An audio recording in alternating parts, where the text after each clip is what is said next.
बाकी काय आणखी बोलणार? नाही, पण आमदार येऊ शकतात का त्यांच्याबरोबर, किंवा अजिबात नाही. एकनाथ शिंदेची जागा घेऊ शकतात का उदय सामंत? ते आत्ता नाही सांगत, पण संजय राऊत साहेब जे बोलले त्यामध्ये तथ्य आहे, हे काही दिवसानंतर दिसून येईल. शिवसेनेमध्ये नवा उदय होतो असं देखील म्हटलं जाते. त्यालाच धरून सांगतो की आत्ता त्याच्यावर मी जास्त नाही बोलणार आहे, पण संजय राऊत साहेब जे बोलले ते 100% खरं आहे. त्यावेळेला अशा पद्धतीची मुवमेंट चालली होती. एकनाथ शिंदेना वास लागला की जर आता हे पण नाकारलं, हे पण नाही आणि ते पण नाही होईल, म्हणून झकमारत त्यांना उपमुख्यमंत्रीपद घ्यावं लागलं. नाही, पण भविष्यात पण एकनाथ शिंदेना बाजूला करून उदय सामंत जागा घेऊ शकतात का? याचे काय शिंदे गटाला वाटाण्याच्या अक्षता लावल्या जाणार. कोणी नाही, नवा उदय नाही, कोणी नाही, कोणी संपूर्ण शिंदे गट हा त्यांना त्यांची जागा दाखवण्याचं काम केलं जाईल. तुमचं म्हणणं असं होतं की जेव्हा मुख्यमंत्री आणि उपमुख्यमंत्री शपथ घेतली त्याच वेळेला हा प्लॅन ठरवणार होता, असं चर्चा होती खूप मोठ्या प्रमाणात. म्हणून एकनाथ शिंदे उपमुख्यमंत्री पदाची शपथ घेत नव्हते. घेण्याशिवाय त्यांना पर्यायच नव्हता. जर त्यांनी घेतली नसती तर उदय सामंत तयार होते किंवा अन्य कोणतरी तयार झाले असते. पण एकनाथ शिंदेना उपमुख्यमंत्रीपद सोडण्याशिवाय, गृहमंत्रीपद सोडण्याशिवाय पर्यायच नव्हता. मग आता उदय सामंत पुढे ते भाजपने बघा, मुख्यमंत्र्यांनी फक्त उद्योग मंत्र्यांना आपल्याबरोबर नेलंय, कुठले इतर मंत्री नेले नाहीत. यांच्यात काही गुप्तगू किंवा काही खाजगी चर्चा होण्याची शक्यता? खेळवण्याचा प्रयत्न करत असतील, खेळवण्याचा प्रयत्न करत असतील. कोण कोणाला खेळवतंय दिसतच आहे ना. त्यामुळे दावोसला जाऊन सुद्धा फोडाफोडीचे स्वप्न ज्यांना पडतात अशाच लोकांना भाजप जवळ करणार आणि त्यांचे दिवस संपले की त्यांना त्यांची जागा दाखवून देणार. कट्टरी शिवसैनिक असलेल्या बंड्या साहेबांनी पक्ष सोडलेला आहे, ते जातील तर माहीत नाही, पण काय वाटतं? बघा, बंड्या साळवी आमचे तालुका प्रमुख आणि त्याने मागच्या आठवड्यातच आपल्या पदाचा राजीनामा एवढ्यासाठी दिला, आजच्या वर्तमानपत्रामध्ये त्याने खुलासा केलेला आहे, मी अनेक वर्ष तालुका प्रमुख राहिलो, आता मला पुढच्या पिढीला वाव द्यायचा आहे म्हणून मी माझं पद सोडतोय, अशी त्यांनी केलेली ती स्टेटमेंट आहे. त्यामुळे पक्षाचा प्राथमिक सदस्यत्वाचा राजीनामा दिलाय. हां, आता हे सोडत असताना कोणाला वाटतं पक्षाचा सुद्धा राजीनामा, प्राथमिक सदस्यत्व दिला तर संपूर्ण संबंध संपतात. मग येत्या 24ला बंड्या साळवी शिंदे शिवसेनेत प्रवेश करतील किंवा केलं तर तुमचं काय म्हणणं आहे? आम्हाला फार दुःख नाही होणार, अजिबात दुःख होणार नाही. जाणारे जातील, जे राहतील त्यांच्या ताकदीवर शिवसेना पुन्हा उभी करण्याची शिकवण आम्हाला बाळासाहेबांनी दिलेले. आज सुद्धा उद्धवजी तेच आम्हाला शिकवण देतात. विधान हे जे म्हणजे बंड्या साळवी तर जाणार किंवा नाही जाणार पुढचं 24 तारखेला कळेल, पण जे असे पदाधिकारी आहेत ते विधानसभेच्या पराभवाला ते कारणीभूत आहेत का? बघा, आता विधानसभेच्या पराभवाला हे पदाधिकारी कारणीभूत नाही आहेत. विधानसभेच्या पराभवामध्ये EVMमध्ये केलेली घपलेगिरी, पैशाचं केलेलं अफाट वाटप आणि लाडक्या बहिणीच्या पदराड ही लपवलेली पापं, ही सगळी त्याला कारणीभूत आहे. नाही, पण बंड्या साळवी गेले तर काय फरक नाही पडणार? आमचे त्याच्या अधिक निष्ठेने असणारे कडवट शिवसैनिक तेवढ्याच ताकदीने उभे राहतील आणि दाखवून देतील की खऱ्या अर्थाने बाळासाहेबांनी निर्माण केलेली आणि उद्धवजींनी चालू ठेवलेली शिवसेना काय आहे ते. सर, गेल्या अनेक दिवसात जर आपण पाहिलं तर शिवसेना उद्धव बाळासाहेब ठाकरे गटाला कुठेतरी खिंडार पडताना दिसते. गांधाराजापूरमधील काही पदाधिकारी शिंदेच्या शिवसेनेत गेले. राजन साळवी हे देखील भाजपमध्ये जाण्याच्या चर्चा आहेत. आता रत्नागिरीतील काही पदाधिकारी शिंदेच्या शिवसेनेत जाण्याच्या चर्चा आहेत. नेमकं उघाटामध्ये चाललंय का? बघा, जोपर्यंत गद्दारीला, बेईमानीला खतपाणी घालणारे हे राज्यकर्ते ह्या महाराष्ट्रामध्ये आणि देशामध्ये आहेत, तोपर्यंत ह्या बेईमानी आणि गद्दार लोकांची ही चलबिचल आणि घोडेबाजार चालूच राहणार आहे. पण आपली लोकशाही खूप सक्षम आहे आणि आपली संस्कृतीसुद्धा तेवढीच मजबूत आहे. त्यामुळे गद्दारांना नेहमी गाडण्याचं काम निष्ठेने आणि श्रद्धावंतांनी केलेलं आहे. त्यामुळे ह्या गद्दारांची फार काळजी करण्याची आवश्यकता नाही. सांगा तुम्ही तुझ्या उद्योगमंत्री म्हणतात की महाविकास आघाडीमध्ये सगळेच आमदार खासदार हे आमच्या संपर्कामध्ये आहेत आणि येत्या काही दिवसामध्ये मोठा राजकीय भूकंप पाहायला मिळेल. इव्हन उद्धव ठाकरे गटाचे काही आमदार, जिल्हा प्रमुख, माजी आमदार हे शिंदे शिवसेनेमध्ये प्रवेश करणार आहेत. येत्या 2 महिन्यात राज्यात मोठा भूकंप होणार आहे. या महाराष्ट्राचं दुर्दैव आहे की दावोसला जाऊन महाराष्ट्राच्या हितासाठी देश आणि रत्नागिरी कोकणच्या हितासाठी अनेक उद्योग व्यवसाय आणण्याच्या बहाण्याने हे दावोसला गेले असताना सुद्धा दावोसला जाऊन त्यांना उद्योगपतींशी चर्चा करायची तर सोडा, पण त्यांना सुद्धा गद्दारीची तिथे जाऊन भाषा करावी लागते. आणि असे मंत्री संबंधित खात्याचे आपल्या महाराष्ट्र राज्याला मिळाले हे आपलं दुर्दैव समजा. उद्योगमंत्री उदय सामंत, तुम्ही ज्या उद्देशाने दावोसला गेला आहे त्या विषयावर बोलायचं सोडून केवळ आणि केवळ तुम्हाला फुटतायत किती, गद्दारी किती होते, बेईमानीनं आपण किती खतपाणी घालतोय, अशा पद्धतीची घाणेरडी स्वप्न ज्या उद्योगमंत्री पाहत असतील, मला क्यू करावीशी वाटते त्यांच्या बुद्धीची. आत्ताच पेपरला वाटलं आहे की 17,000 कोटीचा प्रोजेक्ट येणार, तर त्या 17,000 कोटीचा प्रोजेक्टवर काय बोलायचं असेल ते बोला, येईल न येईल ते आता सोडून द्या. कारण आता रत्नागिरीचा विमानतळ करता करता झाले, थकून गेले. पण केवळ आणि केवळ बतावणी करायची, थापा मारायच्या, या पलीकडे उद्योगमंत्री उदय सामंत यांनी काय केलं हे त्यांनी दाखवून देण्याची आवश्यकता आहे. साहेब, संजय राऊत पण असं म्हणतात की उद्योगमंत्री उदय सामंत गावात जाऊन आमदारांना पुण्याचा प्रयत्न करत त्यांना पुन्हा परत मुंबईत पाठवून द्या. खरं आहे ते त्यांचं म्हणणं.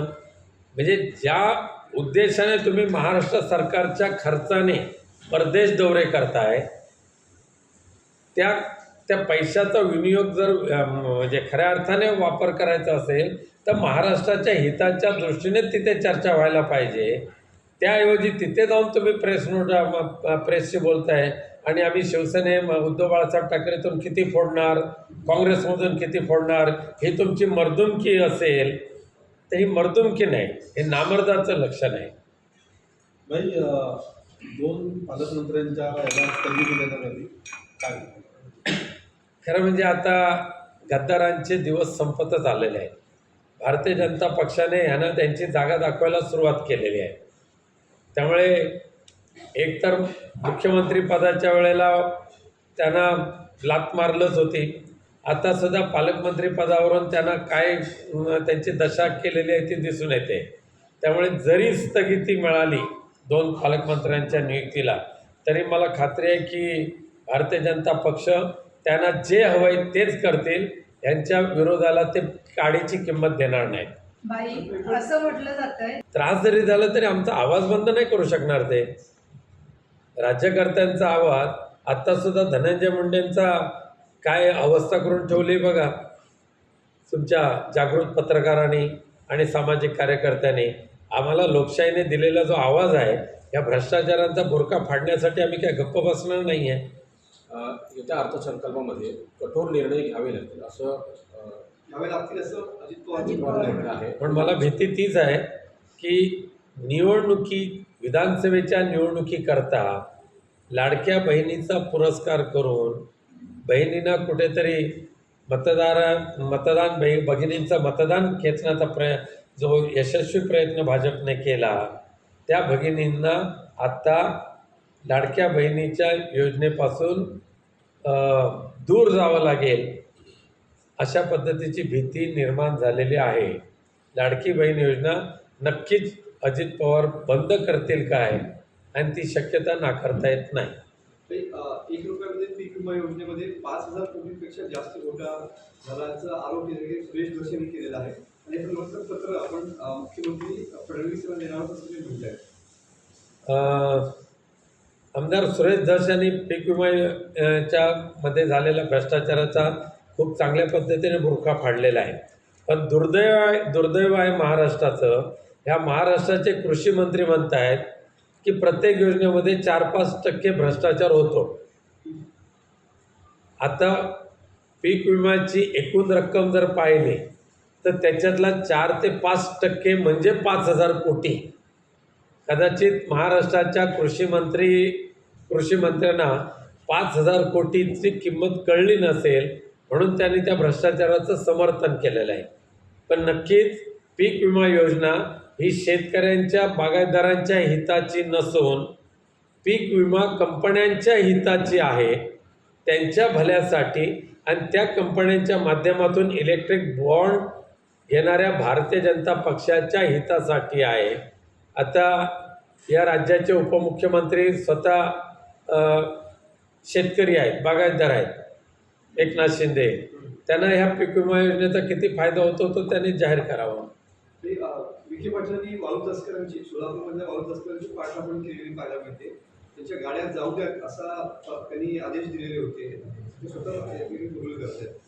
सध्या महाराष्ट्र अनेक भूमाफियांची भूमी झालेली आहे. वाळू माफिया, राख माफिया, तस्कर माफिया, आणि या सगळ्या माफियांना शासनकर्त्यांचा आशीर्वाद आहे. आणि शासनकर्त्यांचा थेट आशीर्वाद असल्यामुळे पोलीस खातंसुद्धा त्यांनी त्यांचे स्लॅब ठरवून दिलेले आहेत. त्यांना तेवढं कळलं असतं तर अशा पद्धतीचे उद्गार त्यांनी काढलेच नसते. आम्हाला आमच्या हिंदुहृदय सम्राट बाळासाहेब ठाकरेंचं जाणं हे आमच्या जिव्हारी लागलेलंच आहे. आणि त्यांचे आत्ता दुर्दैवाने आमच्यावर त्यांची जयंती साजरी करायची वेळ आलेली आहे. आणि अशा जयंतीच्या वेळेला जर विजयोत्सव साजरा करणारी जर औलाद असेल तर अशा औलादीला नरकात जावं लागेल. बंड्या साळवेंची जागा दुसरा कोण घ्यायची तुमच्या पक्षात माणूस आहे? आज तरी किमान 10 जण तसे तयार आहेत. नावं सांगा. नाव योग्य वेळेत सांगू. अजून किती बंड्यासाहेब आहेत पक्षात? नाही, अशा आम्ही मोजत नाही राहिलेलो आहे आणि अजिबात चिंता करत नाही राहिलेलो आहे. किती गद्दार आले, किती गद्दार गेले, पण निष्ठावंतांची फळीसुद्धा तेवढीच मजबूत आमच्याकडे आहे. त्यामुळे फार गद्दार लोकांच्या काळजीने आम्ही झुरून जाणार नाही. बाळ माने तुमच्या पक्षात आले म्हणून कट्टर शिवसैनिक नाराज झाले, याचा परिणाम एक असू शकतो का? नाही, बाळ माने आमच्या पक्षात आलेले आहेत, पक्षात आहेत सुद्धा आणि पक्षात राहणारच आहेत. फक्त दिसत नाही. फक्त दिसत नाही. नाही नाही नाही, त्यांच्या चिरंजीवाचं लग्न आहे. ते म्हणाले 2 महिने मला थोडं मोकळीक द्या. सध्या आपल्या पक्षात इतरत्र जाण्याचं प्रमाण वाढलं, तर आपल्या पक्ष बळकटीसाठी किंवा आपला पक्ष वाढवण्यासाठी तुमच्याकडे नेमकं आता काय होईल?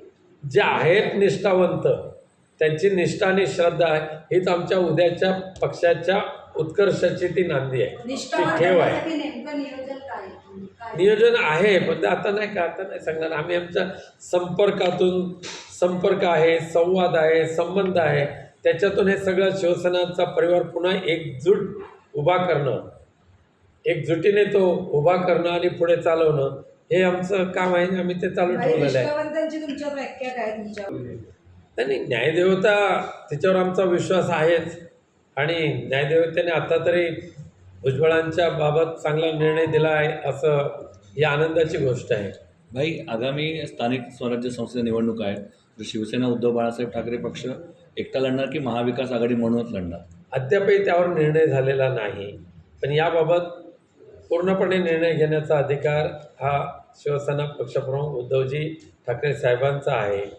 परंतु मुंबईसहित महाराष्ट्रातल्या अनेक जिल्ह्यातल्या पदाधिकाऱ्यांच्या बैठका थेट उद्धवसाहेबांनी मातोश्रीवर घेत असताना बऱ्याच पदाधिकाऱ्यांचं असं विनंती आलेली आहे की यावेळेला शिवसेना उद्धव बाळासाहेब ठाकरेंनी स्वबळावर निवडणुका लढवाव्यात आणि त्या जिंकून देण्याचं मी एक हमखास खात्री देतो, असा एक शब्द पदाधिकाऱ्याने दिलेला आहे. पदाधिकाऱ्यांचे ते मनातले विचार उद्धव साहेबांनी ऐकलेले आहेत. बाई रत्नागिरी